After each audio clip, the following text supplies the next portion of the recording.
What's going on, guys?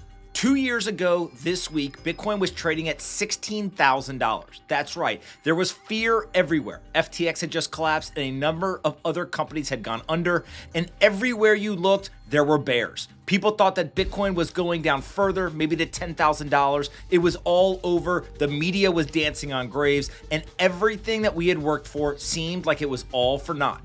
But now, fast forward 2 years later, and it is like Bitcoin has risen from the dead. And now we are up more than 500% since we saw that massive decline in 2022. And so the big lesson to me out of this entire situation is that Bitcoin teaches long-term thinking. Whenever you have an asset that trades in the market, you're going to see times of enthusiasm and you're going to see times of fear. But the key part to any investor is that you simply have to remain calm regardless of the environment. Bitcoin was at 16,000 and Bitcoin is at 100,000 now. Both of those different environments, Bitcoin is the same asset. It produces block after block after block of transactions.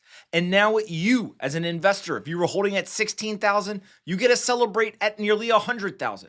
But you still have to make sure that you don't get too enthusiastic.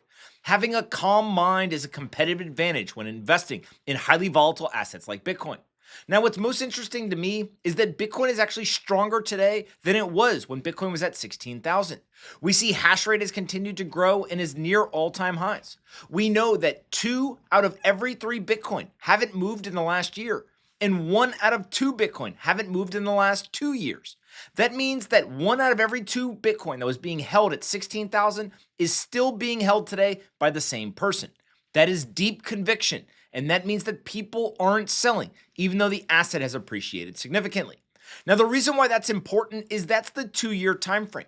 But if you go and you take a look at what we've seen just over the last week or so, we saw Bitcoin start November at $69,000 on November 1st. It then rose all the way up to $99,000 in about 3 weeks. That rapid appreciation of almost 50% caught everyone's attention. But then Bitcoin sold off to about $90,000, and there was panic and fear all over the internet. I'll never understand why everyone gets so worried because the price dropped to prices not seen a week before. But the beauty is, here we are on the Friday after Thanksgiving. Prices are right back to $98,000, $99,000. That was a 1-week bear market. Congratulations, you all survived the Thanksgiving 2024 massacre. But the funny part about this entire thing is that this story is never going to end.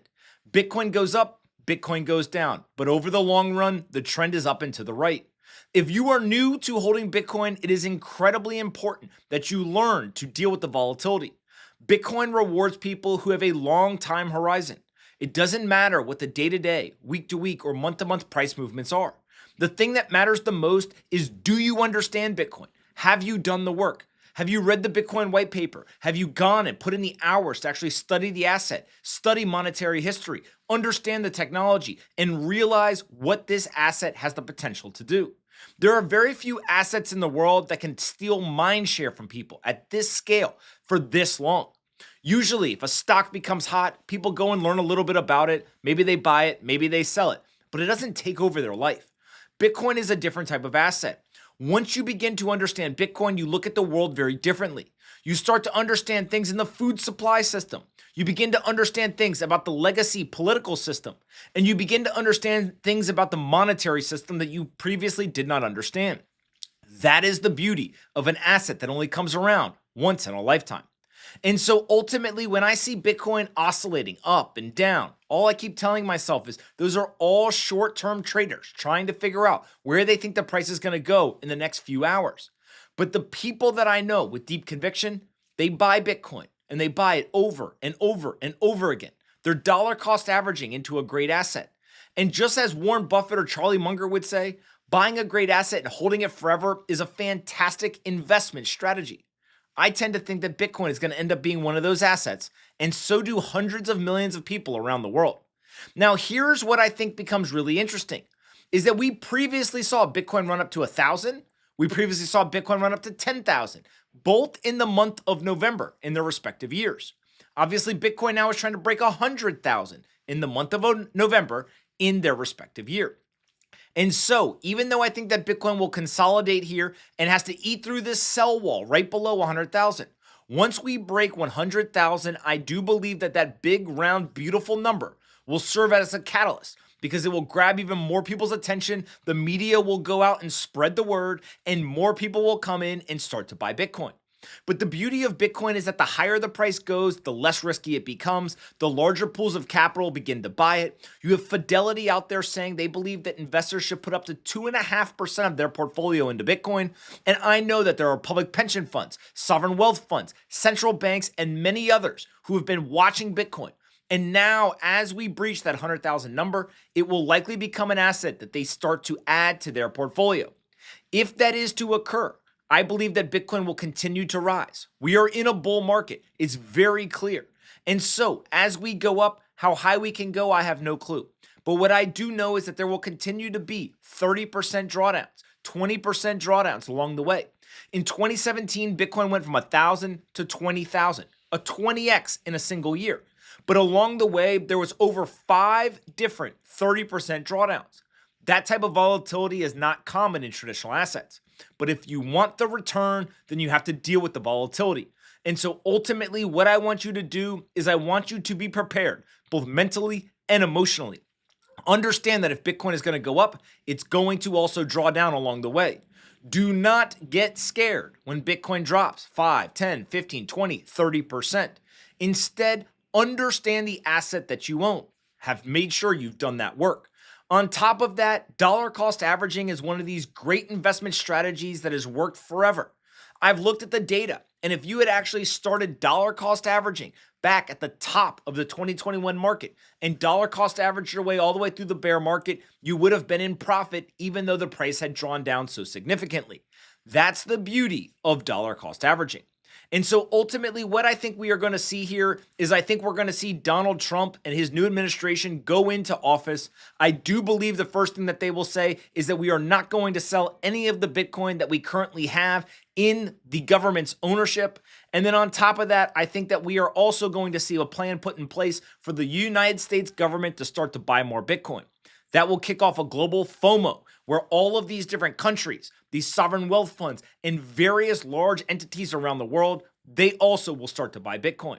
If the country of Bhutan can put $1 billion on their balance sheet, the country of the United States should be able to put tens of billions of dollars. This is ultimately a game of 21 million Bitcoin. Today's episode is brought to you by Bitkey. They are the hardware wallet built for Bitcoin. They're made by the team behind Square and Cash App. Bitkey makes securely managing your Bitcoin absurdly simple. Bitkey is integrated with partners like Cash App, Coinbase, Robinhood, and Blockchain.com, so you can easily compare prices across exchanges before you buy or sell. And their app works like the money apps you already use because simplicity is the best form of security.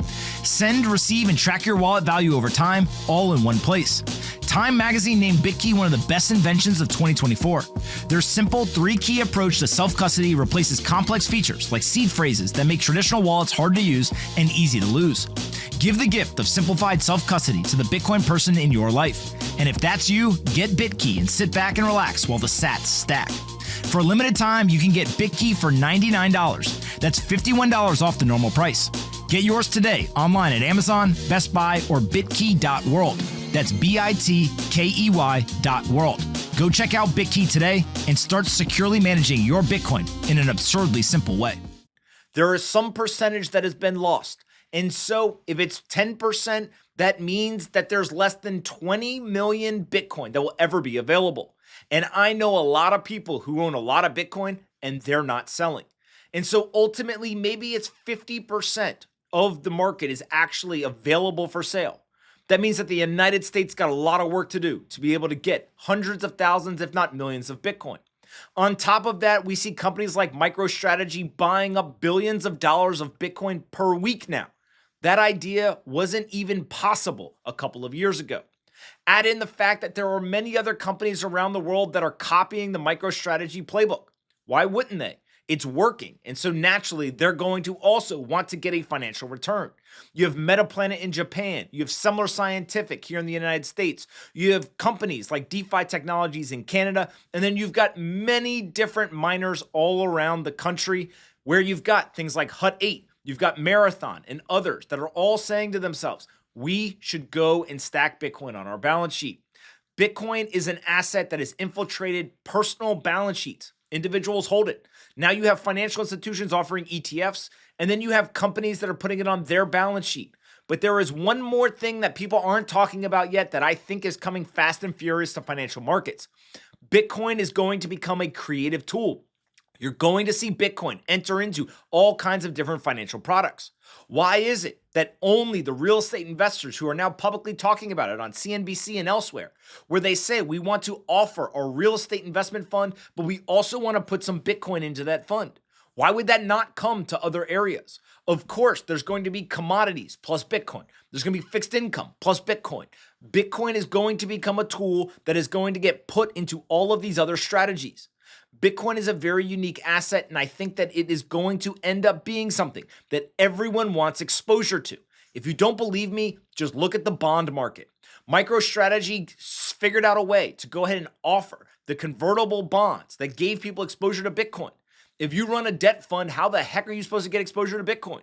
Well, now you could. And obviously there has been immense demand. And so I think that that is going to continue. The pricing of that asset used to be measured in hundreds of dollars, then thousands of dollars, eventually tens of thousands of dollars. And we are on the precipice of it being measured in six figures. This is an incredible time to be watching all of this happen. I believe we are witnessing history. And ultimately, I am so thankful on this Thanksgiving week to be doing this with all of you. I appreciate all the support. I appreciate all of you watching all of the videos, and I appreciate all of the learning that you have provided to me. This is an amazing time, and I just want to say thank you. Make sure you're subscribed to the channel, like this video, send it to your friends, and I'll see you all in the next couple of weeks.